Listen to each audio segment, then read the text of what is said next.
learned the history of the overcrowding problem here at River City Middle School stems back to a rezoning process that took place in 2019.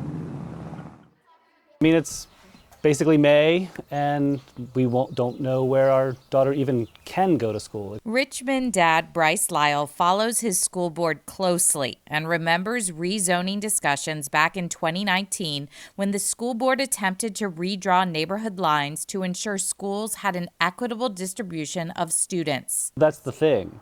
Nobody talked about Southside. Lyle lives in Westover Hills and was particularly interested in what would happen south of the river, but he says other schools dominated the discussion. They had so many meetings to talk about Munford, and they didn't talk about Southside at all. School board member Jonathan Young, who represents the 4th District, which is south of the river, says Superintendent Jason Camrus's 2019 proposal to combine student populations from socioeconomically different schools like Munford and Cary caused Southside to take a back seat. My point is to say that it sucked all the oxygen out of the room.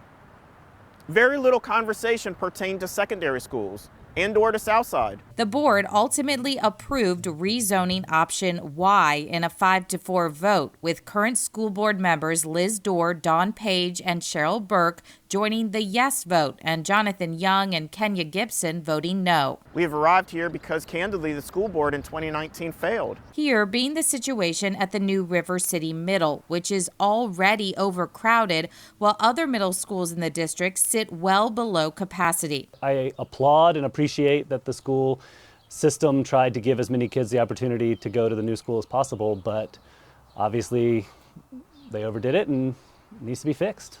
1st District School Board Rep Liz Dorr, who voted for option Y, said that was the best option for her district. I was responsible for taking care of my district in the West End, and I'm very proud of the work that we were able to do there. And trying to forecast the growth on the south side has been a persistent challenge for the board. We need to learn from demographic trends in our city and learn from how we run a good rezoning process and make sure that we don't repeat the mistakes of the past. Mistakes Bryce Lyle hopes will be remedied in a few days. I hope that the school board will vote for the rezoning on Monday.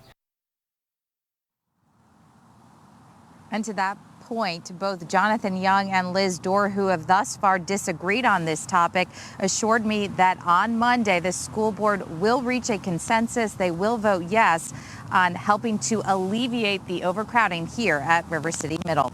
Working for you tonight in Richmond, I'm Melissa Hippolyte for CBS 6. Thank you, Melissa. All right. Well, it's a little messed up at the bottom, but that's the view from...